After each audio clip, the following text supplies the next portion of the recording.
La société burkinabé était fragilisée par de profondes contradictions politiques et cela avait des impacts négatifs sur les personnes des forces armées nationales en tant que composante du peuple. L'armée était démunie, elle n'était pas en mesure, du point de vue, en tout cas, des capacités logistiques et pour faire face aux incursions terroristes. Les quelques aéronefs qui étaient là servaient essentiellement comme moyen de liaison, voilà, et moyen donc d'évacuation sanitaire en cas d'urgence. Nous avions à peine l'armement pour équiper donc même les postes de garde dans des unités à travers le pays. Et nous étions démunis en armement, en munitions. Beaucoup de personnel des unités n'étaient pas dotés individuellement en armement. Et certains connaissaient à peine les armes en dotation dans les unités d'infanterie. Et pire, nous n'avions pas assez de munitions même pour entraîner ces hommes. En conséquence, les forces armées nationales, longtemps sous-équipées et peu structurées, peinaient à faire face aux attaques terroristes qui débutèrent en 2015, coûtant la vie à de nombreux civils et soldats. Cette situation intolérable provoqua une révolte chez les jeunes officiers sous la direction du capitaine Ibrahim Traoré, déterminé à doter l'armée des moyens nécessaires pour combattre efficacement la menace terroriste. Sous son impulsion, une réorganisation profonde fut entreprise pour renforcer les capacités opérationnelles des forces combattantes. Parmi les réformes clés, la structure territoriale de défense fut redéfinie, passant de 3 à 6 régions militaires et comprenant également 6 régions de gendarmerie, ainsi que de nouvelles bases aériennes. Les réformes les plus importantes qu'il faut noter a consisté tout d'abord à revoir le maillage territorial. Nous avions une organisation de défense du territoire qui était axée sur 3 régions militaires. Cela a été jugé insuffisant. Donc rapidement, on est procédé à une réforme, à une organisation. Nous sommes passés de 3 régions militaires à 6 régions militaires, 6 régions de nouvelles bases aériennes, pour ne citer que cela. Nous avons procédé à la création, à l'organisation et à l'opérationnalisation de la brigade spéciale d'intervention rapide, qui a été fondée sur les bases des unités Cobra. Moins de 2 ans, nous sommes passés à 25 bataillons d'intervention rapide. Plus d'autres composantes, rendant ainsi cette brigade très opérationnelle, un fer de lance de l'offensive que nous menons actuellement contre les groupes armés terroristes. Dans la foulée, un plan stratégique d'équipement des forces armées nationales est adopté par le gouvernement. Ce plan stratégique, fruit de la volonté du chef de l'État, va ouvrir la voie à un renforcement sans précédent des capacités opérationnelles des forces armées nationales, notamment sur le plan des ressources humaines, de la logistique, de la tactique et des techniques de combat. Aucune des entités de l'armée n'est restée en marge. Sur le plan du recrutement, cette réorganisation s'est accompagnée d'un vaste programme de recrutement et de formation, ce qui a permis d'augmenter les effectifs au sein de nos entités et de densifier le théâtre des opérations. Sur le plan de l'équipement, l'armée de terre a bénéficié effectivement de dotations de moyens majeurs, de matériel de haute technologie, de systèmes d'armes, de systèmes de communication modernes, efficaces et adaptés à la menace actuelle. Cette réorganisation s'accompagna également d'un programme de recrutement et de formation permettant d'augmenter les effectifs et de densifier le théâtre des opérations.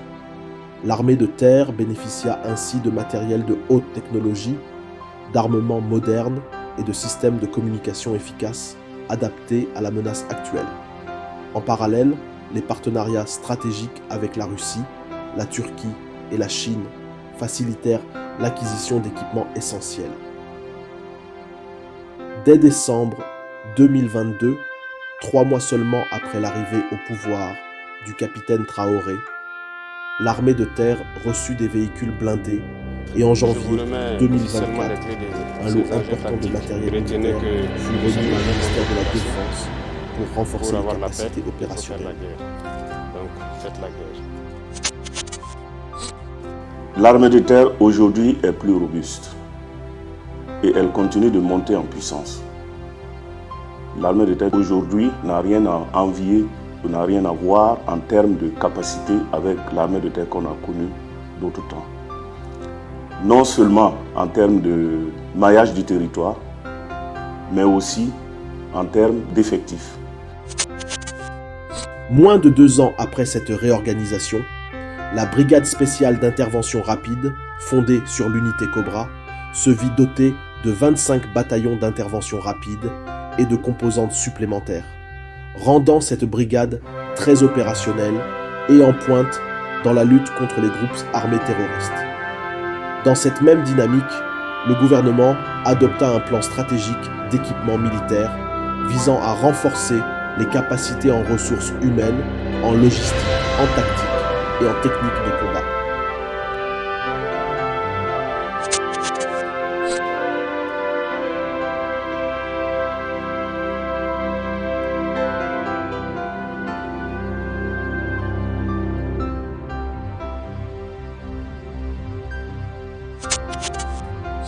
Je vous remets donc symboliquement les clés donc de ces engins. Ça rentre dans le cadre du plan stratégique d'équipement 2024. Faites-en donc bon usage et commencez le développement tant attendu de la guerre. Si quelque chose vous manque, revenez vers moi et je serai reparti vers le peuple. Ce qui a été acquis, en tout cas, peut-être les aînés, les anciens le diront, c'est du jamais vu dans cette armée. Moi, je suis de la logistique, je sais ce que ça vaut. C'est du jamais vu dans cette armée. L'armée de l'air, quant à elle, connut un véritable essor sous l'impulsion du chef suprême des forces armées. La maîtrise et le contrôle de l'espace aérien, devenus cruciaux pour la victoire contre le terrorisme, furent renforcés par l'acquisition d'hélicoptères de transport, de drones de reconnaissance et d'hélicoptères de combat dès mars 2023. Avec l'ajout d'une flotte de drones de frappe et de surveillance, l'armée de l'air put ainsi assurer une surveillance continue du territoire national. Cette modernisation s'accompagna également de l'ouverture de 2 nouvelles bases aériennes, améliorant la flexibilité opérationnelle et rapprochant les forces des zones d'intervention.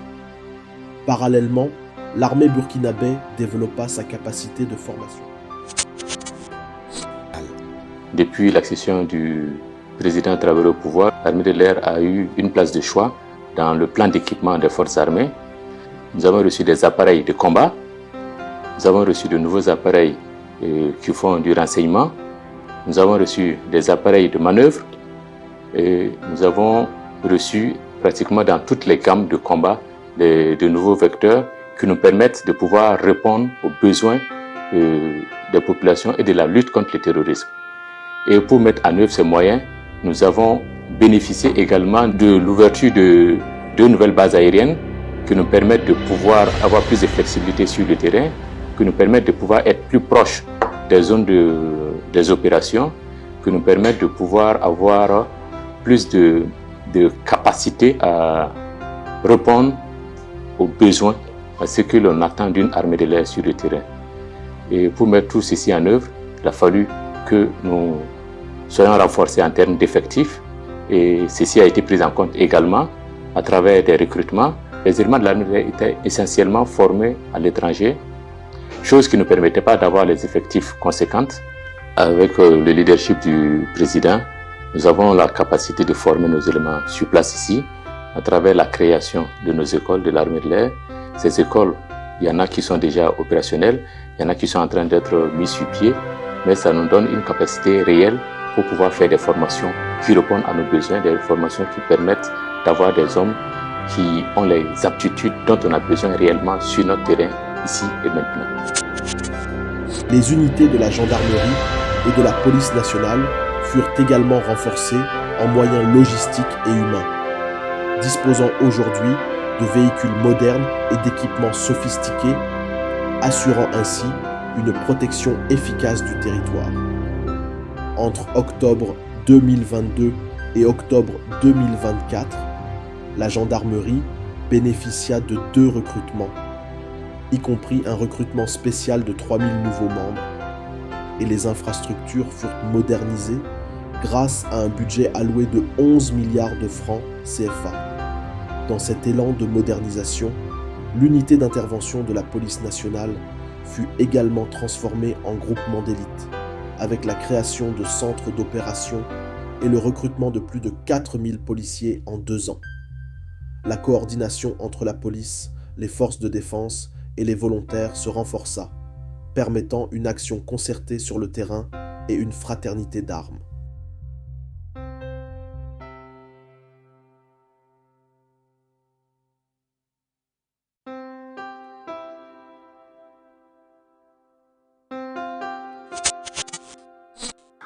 Au niveau de la logistique, nous avons également bénéficié d'un certain nombre de moyens qui peuvent s'évaluer à plus de 200 moyens roulants, toutes catégories confondues.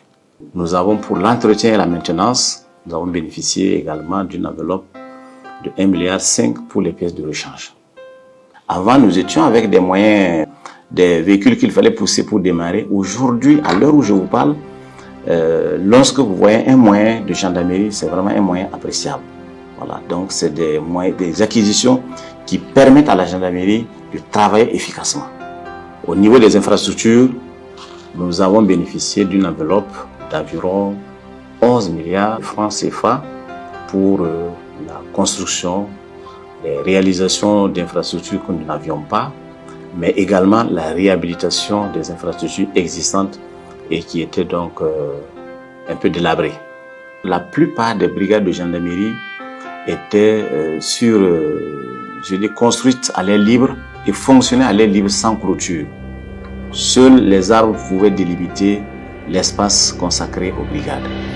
Aujourd'hui, nous remercions les autorités pour avoir pris cela comme une priorité en procédant donc à la clôture de la quasi-totalité des brigades de gendarmerie. Dès l'appel du président, chaque policier a répondu à l'appel du devoir. Toute l'institution a répondu à l'appel de la patrie et a fait corps avec toutes les autres composantes des forces de défense et de sécurité en s'engageant sur tous les théâtres d'opération. Les résultats parlent d'eux-mêmes. Ce sont des dizaines d'unités d'intervention et des dizaines de GOUMI aussi qui ont été créés dans le cadre de notre contribution à la lutte contre le terrorisme.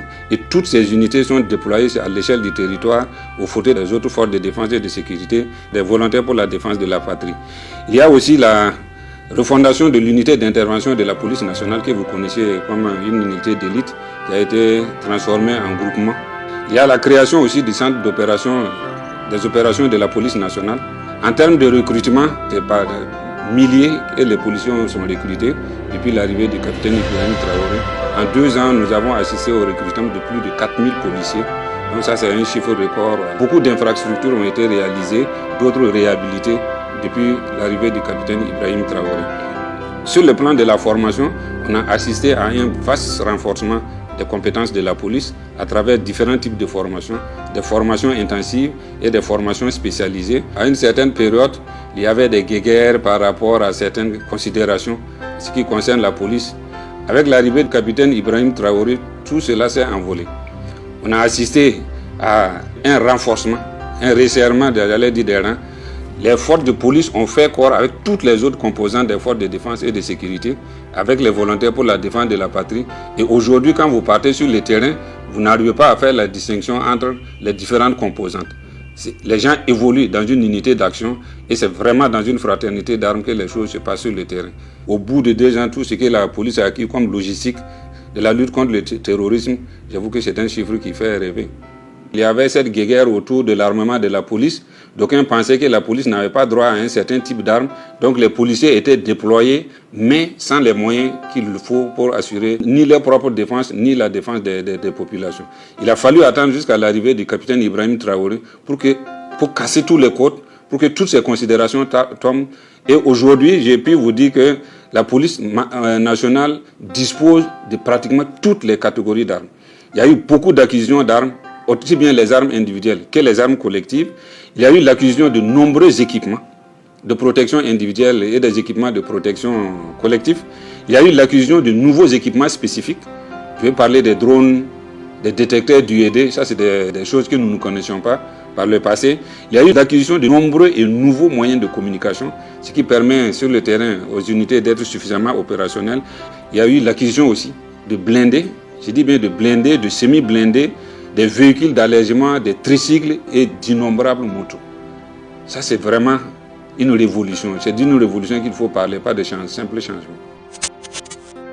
Les moyens et la logistique alloués à la lutte contre le terrorisme furent également optimisés, incluant l'acquisition de blindés, de véhicules légers, de tricycles et de motos, assurant une meilleure mobilité pour les unités engagées.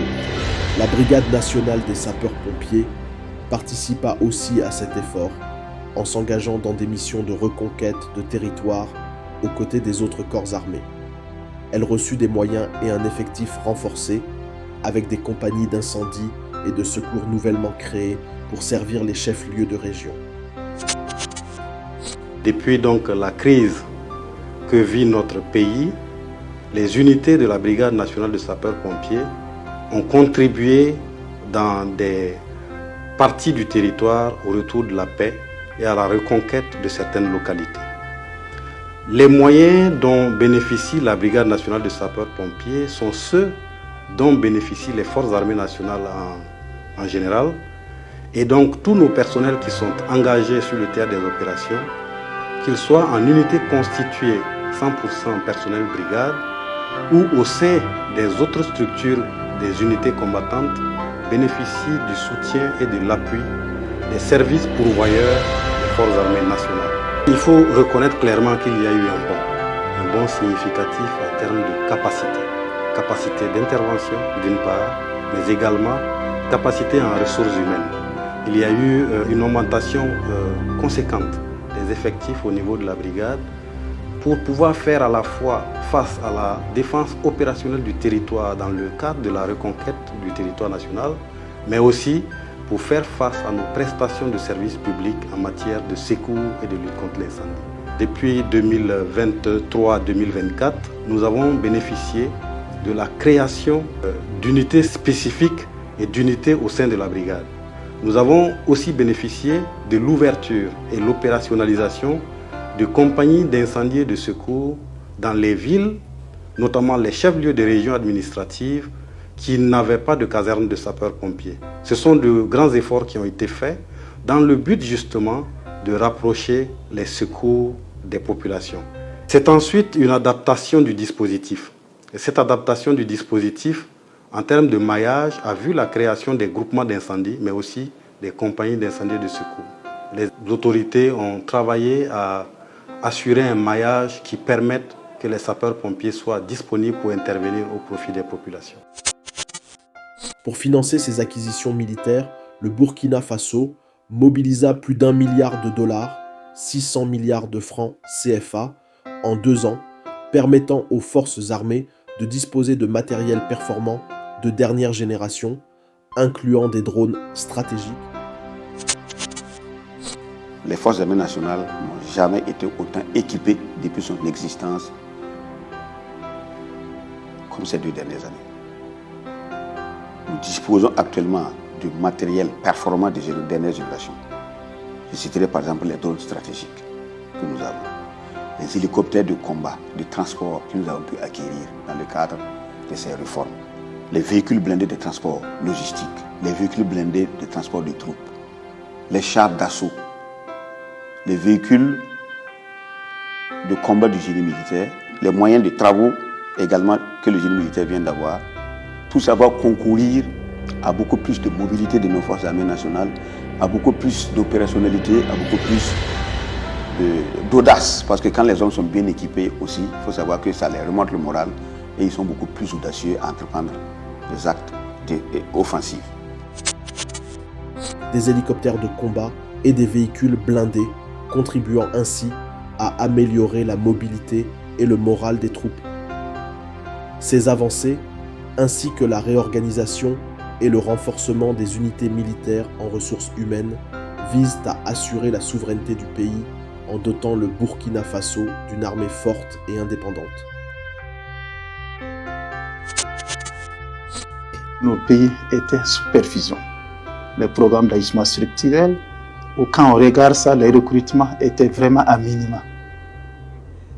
Quand on dit qu'on recrute pour toute l'armée en une année 1000 personnes, souvent c'était compliqué. Souvent ça descendait à 500. Sans compter les départs en retraite. Au niveau des différentes armées, on a procédé aussi à une augmentation considérable des recrutements. Si en une année, on arrive à faire un recrutement de 10 000 soldats, c'est à saluer. Nous avons des challenges que nous sommes en train d'entreprendre pour essayer de mieux former ce personnel, de mieux encadrer ce personnel pour faire face à tout ce qui se posera en nous en termes d'opération ou en termes d'action à mener sur le terrain. Le renforcement des ressources humaines, le renforcement de l'équipement sont des facteurs très très importants. C'est ce que nous appelons le moral du soldat. Ces équipements et ce renforcement en personnel a dopé nos hommes. Et grâce à cela, nous avons pu nous lancer dans la reconquête du territoire. Nous avons réussi à libérer certaines zones de notre pays. Nous avons permis le retour de beaucoup de PDI qui étaient déplacés et qui ont rejoint leur localité d'origine et qui ont même réussi cette année à produire et à cultiver. Nous avons réussi à ouvrir plus d'1 millier d'écoles qui étaient fermées. Donc, toutes ces victoires et toute cette reconquête sont à reverser à l'effort qui a été consenti par le peuple burkinabé en acceptant investir, contribuer à l'effort de guerre pour que tous ces équipements-là et tous ces recrutements de VDP puissent avoir lieu. Il faut rappeler que les conditions de vie et de prise en charge des VDP ont connu une certaine amélioration depuis janvier 2024 et sous la vision éclairée de son Excellence. Et les primes d'opération des VDP sont passées de 60 000 à 80 000 francs. Et cela, même si c'est insuffisant, permet aux VDP de pouvoir continuer à combattre sur le terrain et rehausser aussi leur morale. Aucun VDP ne part sur les théâtres des opérations sans son arme et les équipements adéquats dont il a besoin pour pouvoir mener à bien la lutte contre le terrorisme. Une autre décision importante prise par le capitaine Ibrahim Traoré, c'est la renaissance du Centre national d'entraînement commando SENEC. Implanté à Pau dans la province du Naouri, ce centre est chargé d'assurer la formation des personnels militaires et paramilitaires aux techniques commando. Le centre national, c'est vraiment un passage que nous souhaitons pour tout le monde. Et ce centre aussi a l'avantage de prendre en compte l'effort de sécurité intérieure, notamment garde de sécurité pénitentiaire, les eaux forêts, les douaniers, ils peuvent passer par ce centre-là pour avoir des éléments, des notions commando. Ça, c'est pour aussi permettre l'interopérabilité entre les personnels et les moyens que nous avons. Parce qu'en passant par ce centre, vous avez un certain nombre d'équipements que vous allez voir. Et quand vous allez vous trouver dans les manœuvres conjointes avec l'armée nationale, que vous savez, effort de sécurité intérieure, les manœuvres se passent très bien, on se complète mutuellement. En droite ligne de la vision inclusive de l'ensemble des forces pour la construction d'une défense forte et robuste pour notre pays, des unités spéciales ont également vu le jour au niveau de la garde de sécurité pénitentiaire et des eaux et forêts. Ces différentes unités apportent leur concours à la reconquête du territoire aux côtés des autres forces combattantes. Suite à l'appel du chef de l'État, président du FASO, le capitaine Ibrahim Traoré, à tous les FDS de s'impliquer activement dans la lutte contre le terrorisme et à la reconquête intégrale du territoire, l'administration pénitentiaire a répondu à cet appel par la création des unités pénitentiaires combattantes. Et de bonnes actions ont été engagées. Il s'agit de la mise en condition opérationnelle des éléments de l'unité pénitentiaire combattante à l'ENSOA et au centre d'entraînement commando de formation aux opérations spéciales à Pau. Des équipements spécifiques ont été dotés avec l'appui de l'état-major général des armées. À la suite de ça, une zone entière a été dédiée aux unités pénitentiaires combattantes pour sa sécurisation. Et de bonnes actions sont en cours pour la consolidation de ces zones par nos unités. En plus de ces actions, l'administration pénitentiaire joue sa partition aux côtés des FDS et des VDP sur le théâtre des opérations dans d'autres zones. Également, nous avons pu maintenir toutes nos positions habituelles sur l'étendue du territoire. Il faut reconnaître aujourd'hui que l'engagement des forces de sécurité intérieure aux côtés des FDS a engendré une cohésion qui n'a jamais existé. Aucune barrière n'existe aujourd'hui entre les états-majors des autres forces et les directions générales des forces de sécurité intérieure. L'ambiance y règne parfaitement et la communication, les échanges d'idées, le partage, en tout cas, des actions sur le terrain. Tout ça, c'est grâce à leadership du capitaine Ibrahim Traoré, chef de l'État, président du Faso. Depuis l'avènement de son Excellence, le président du Faso, le capitaine Ibrahim Traoré à la tête de notre pays, il y a d'énormes efforts qui ont été consentis au profit des forces de défense et de sécurité et singulièrement, je dirais, au profit du cadre paramilitaire des eaux et forêts. Sur le plan du personnel, nous avons bénéficié de l'autorisation de son Excellence pour la mise en œuvre d'un plan de recrutement. Et ce plan de recrutement avait un objectif de 4000 agents forestiers à recruter en 2 ans. Et aujourd'hui, nous nous satisfaisons de voir que nous avons déjà fait 2 recrutements. Un premier recrutement de 1950 assistants des eaux et forêts, un deuxième recrutement de 975 assistants des eaux et forêts, et nous avons 300 assistants des eaux et forêts issus des volontaires pour la défense de la patrie qui sont aujourd'hui en train de subir leur visite d'incorporation au niveau donc de l'armée. Pour le renforcement des capacités, le chef de l'État a instruit la mise en condition opérationnelle de l'ensemble du personnel combattant. Il a également instruit que l'ensemble des agents forestiers recrutés et qui seront formés techniquement au niveau de l'École nationale des eaux et forêts subissent un aguerrissement au centre d'entraînement commando de Pau. Cela pour les permettre d'être suffisamment aguerris, suffisamment en condition de pouvoir contribuer efficacement à la lutte contre le terrorisme et à l'appurement des forêts donc, de notre pays. Nous pouvons retenir que c'est vraiment actuellement que l'on sent que nous faisons partie véritablement des forces de défense et de sécurité parce que nous avons bénéficié des armes, on a bénéficié d'armes individuelles, on a bénéficié d'armes collectives, ce qui est une première puisqu'on n'en avait jamais eu, mais avec l'avènement donc de cette transition, nous avons pu avoir ces différentes armes pour pouvoir contribuer efficacement donc, à la lutte contre le terrorisme. Quand vous voyez nos éléments aujourd'hui, ils sont fiers d'être considérés d'une part, ils sont fiers d'être comme les autres d'autre part, et ils sont fiers de contribuer sur le terrain de façon véritablement engagée à la reconquête du territoire national. Créés au sein des forces armées, les BIR ont pour objectif d'intervenir le plus rapidement possible et le plus en avant en privilégiant la mobilité et la puissance de feu face à toute menace contre l'intégrité territoriale. Les résultats obtenus sur le terrain justifient la vision du chef de l'État.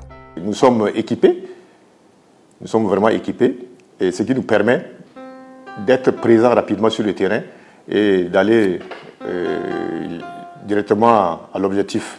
Nous travaillons de concert avec les autres forces de défense et de sécurité, ce qui donne encore une autre dimension à cela. Tous ces efforts qui ont été faits par son Excellence, Monsieur le Président du Faso, c'est pour permettre à l'armée nationale d'être vraiment autonome, d'être vraiment mobile sur le terrain et de partir à la conquête totale de ce pays-là. La création du groupement commando parachutiste, de la garde républicaine, de la brigade spéciale et d'intervention rapide participe de la volonté du chef de l'État de bâtir une armée forte au service de la nation. La création des groupements d'unités mobiles d'intervention GOUMI de la police nationale et la dynamisation du groupe d'action rapide de surveillance et d'intervention GARCI de la gendarmerie nationale s'inscrivent également dans cette vision du président du Faso des forces de défense et de sécurité engagées pour la sécurisation et la défense du territoire national. Aujourd'hui, grâce à la détermination du président du Faso et au soutien du peuple, l'armée est en train d'opérer sa mue pour mieux défendre la patrie. En tant qu'un ancien, pour ce que j'avais vu avant, ce que je vois aujourd'hui, un grand pas a été fait. Tout est mis en œuvre pour que d'ici un court délai, les forces armées nationales, les forces de sécurité intérieure soient au top. J'ai 34 ans de service. Quand je regarde derrière moi,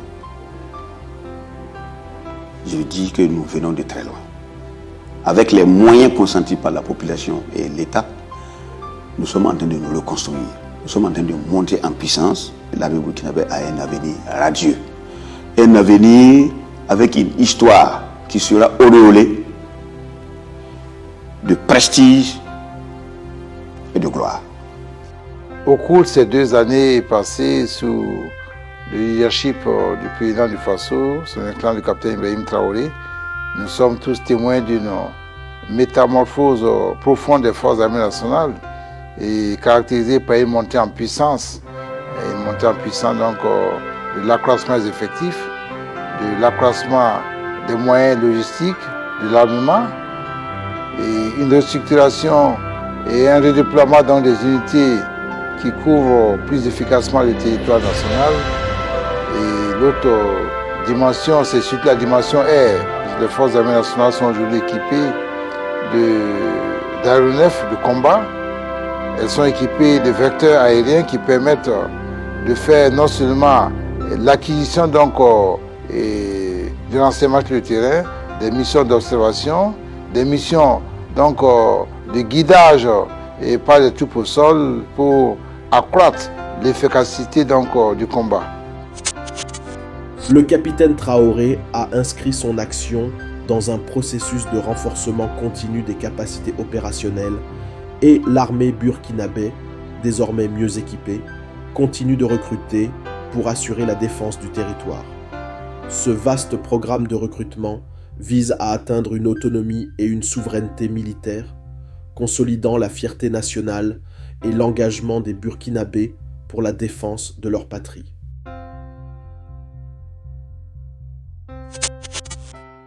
Aujourd'hui, l'armée est beaucoup plus équipée qu'elle ne l'a jamais été, mais nous disons encore ça, ce n'est rien. L'équipement va venir 10 fois, beaucoup de fois plus performant que ce que nous avons.